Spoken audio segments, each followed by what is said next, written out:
예? 지금 무역 적자가 지금 악화가 지속되고 있잖아요. 5월 달에 16억 달러 적자, 6월 달에 25억 달러 적자, 7월 달에 48억 달러 적자, 8월 달에는 아직 8월 달에 다 집계가 안 됐지만 20일까지 102억 달러. 그렇죠? 수입액 증가율은 안 떨어지고 있어요. 그런데 수출액 증가율은 지금 8월 달에 3.9%가 떨어졌습니다. 5월 달까지만 하더라도 21%가 두 자릿수가 지속됐었는데 수출 증가율도. 예? 그래서 무역 흑자가 유지가 됐었죠. 문재인 정부에서는요. 근데 윤석열 정부 들어와가지고 수출 증가율이 쭉 떨어진 거예요. 예? 거기다가 그러다 보니까는 이 무역 수지 적자가 환율 상승 압력의 증대 요인. 달러 강세만이 아니라 우리나라는 무역 수지 적자가 또 여기에 영향을 미치고 있다 이겁니다. 예? 그러면 환율 상승 압력이 앞으로 더 증대하는 상황이라는 얘기잖아요. 금리 격차가 커지면서요. 예? 그러면 수입 물가 상승에 영향을 미친다고요. 그러면 인플레가 지속될 수밖에 없는 거죠. 인플레가 지속되면 금리 인상도 더 지속될 수밖에 없는 거예요. 그러다 보니까 이창용 총재가 미국이 그러니까 금리 인상을 종료해도 우리는 당분간 더 계속해서 인상할 수밖에 없다. 이런 얘기 하는 거 아닙니까? 예? 수출액 증가율이 이렇게 뚝 떨어져요. 예? 떨어진다고요. 석유 제품 수출 증가액을 빼게 되게 되면은 석유 가격이 수입한 석유 가격이 증가하게 되면 그걸 석유로 정제해서 파는 것도 가격이 증가하기 때문에 그 양이 증가해서 석유 제품 수출이 증가한 게 아니라 석유 가격이 증가해서 이 증가 부분을 빼고 하게 되면 오히려 수출은 마이너스입니다. 자, 그래서 수입 물가가 우리한테 영향 미치는 거를 통계청에 들어가서 이렇게 비교해 봤어요. 전체 수입 물가에서 보게 되면은 지난 7개월 동안에 예? 원화 기준보다 아니 달러 기준보다 원화 기준으로도 이제 올라가고 있잖아요. 외국에서 원자재 수입 이런 게 이제 증가하니까요. 근데 그것보다 원화 기준으로 11.4%포인트나 달러 기준은 9.4%만 증가했는데 7월 달까지. 근데 원화 기준으로는 20% 이상이 증가했다 이거예요. 21%가 증가했다 이거예요.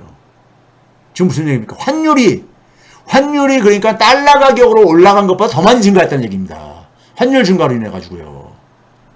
환율 잡아야 된다니까요. 예?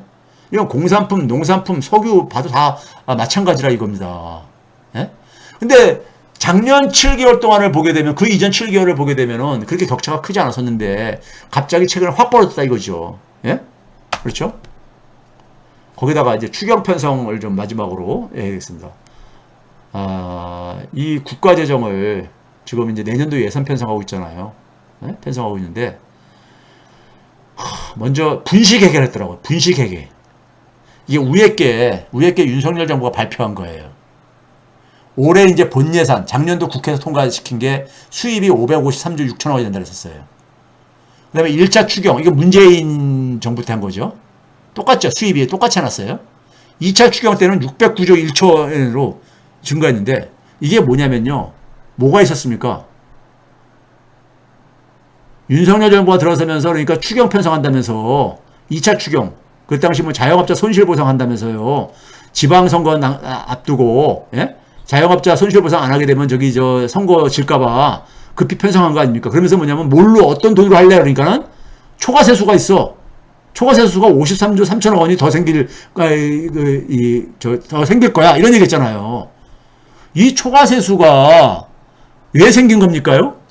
기재부가 거짓말한 거잖아요. 지난해 그러니까 과소 계산한 거 아닙니까? 제가 그랬잖아요. 기재부들이 모패들이 기술을 발휘한다고.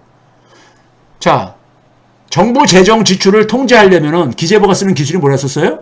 예상되는 수입을 적게 잡아야 돼. 가능한 한. 예상되는 수입을 적게 잡아야지만이 지출을 그러니까 제한시킬 수가 있잖아요.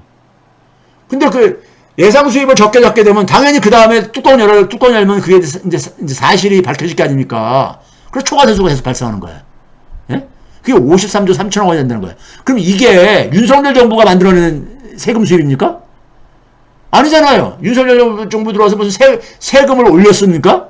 아니면 윤석열 정부가 무슨 뭐 저기 경제를 더 낮게 해가지고 이게 무슨 뭐 더 수입이 생긴 겁니까? 아니잖아요. 이거는 기재부가 그러니까 세금을 과소 추정한 거잖아요. 그러니까 왜 근데 그 53조 3천억 원을 윤석열 정부의 수입에다가 갖다가 저기 얹혀놓냐고요. 예? 이건 문재인 정부 수입을 다시 정정을 해야 되는 거지. 기재부들이 장난한 거니까는. 그렇죠? 그러니까 올해 본 예산을 53조 3천억을 수입에다가 더 플러스 시켜서 그 다음에 1차 추경 때까지 마찬가지로 그 똑같은 금액을 가지고 계산을 해야죠. 그러고 나서 지출과 비교해보게 되면요. 재정수지 적자도 크게 감소하고 국가 채무도 오히려 줄어들고 이렇게 돼요. 오히려 윤석열 정부에서 올해만 그러니까는 들어와가지고 46조 4천억 원이 이 국가 채무가 증가하고요. 내년까지는 112조 4천억 원이 증가합니다. 그렇게 문재인 정부 때 국가 채무 증가한다고 난리 피던 언론들 이거 얘기 안 해요.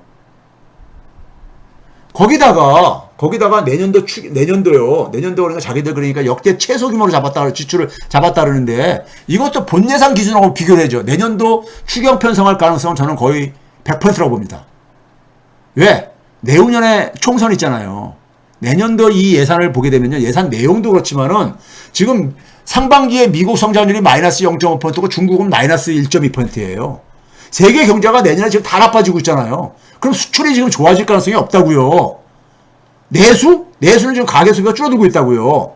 4개월 연속 지금 가계소비가 감소한다는 것이 통계청에서 오늘 나온 발표잖아요.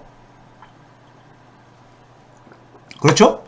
내수하고 수출이 안 좋은데 무슨 경제가 좋아지겠어요? 그걸 가지고 국민의힘이 선거 치를 것 같아요, 총선을요? 내년에 추경편성 또 합니다. 추경편성 또 해요. 네? 추경편성 할 거라고요. 그러니까 올해 본예산 대비해가지고도 본예산 대비해서도 한 20조 원 더 증액을 했는데 아니죠. 지출로 보게 되면 32조를 더 증액을 했는데 이거 가지고는 이 안을 보게 되면은 되게 보게 되면 기업들한테 팍팍 지원해주고 경제적인 취약계층들 그럼 많은 예산을 그러니까는 감축을 했어요. 감축을 했다고. 그럼 이런 상황 속에서 내년도 예산은 저는 추경이 불가피하다고 보고 있고요. 미리 예측을 하면요. 불가피하다고 보고 있고 그런 점에서 그러니까는 이 국가 재정까지 그러니까 분식 해결하면서 자기들 그러니까는 이 거짓말로 자랑질을 하고 앉아 있는 거 보면요. 이 사람들은 너무 뻔뻔스러운 것 같아요. 그렇죠? 이게 거짓말을 너무 자주 해. 대통령실도 거짓말을 자주 할 뿐만 아니라 온통 사실 공직자가 거짓말을 하게 되면 이게 가장 이 문제 있는 점이 거짓말이잖아요. 근데 거짓말을 이렇게 가면 안 됩니다. 거짓말을 이렇게 하면 안 돼요. 그런 점에서 지금 재정당국도 그렇고 통화당국도 그렇고 제대로 대응을 못하고 있다. 대응을 못하고 있다 보니까는 국민들이 생각할 때는 사실상 무정부 상태로 느끼는 거고 각자 도생으로 느끼는 거죠. 그렇죠? 그런 걸로 느낄 수밖에 없는 거죠.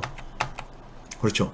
그런 점에서 저는 여러분들이 참 이제 어려운 시기를 살아갈 수밖에 없는데 다행히 민주당이 이제 그러니까 바뀔 가능성을 좀 보여주고 있고 민주당이 좀 중심을 잡아주면 국민들과 함께 이 어려움을 좀 우리가 그래도 좀 넘어설 수 있지 않겠는가, 견딜 수 있지 않겠는가 이렇게 생각을 하면서요.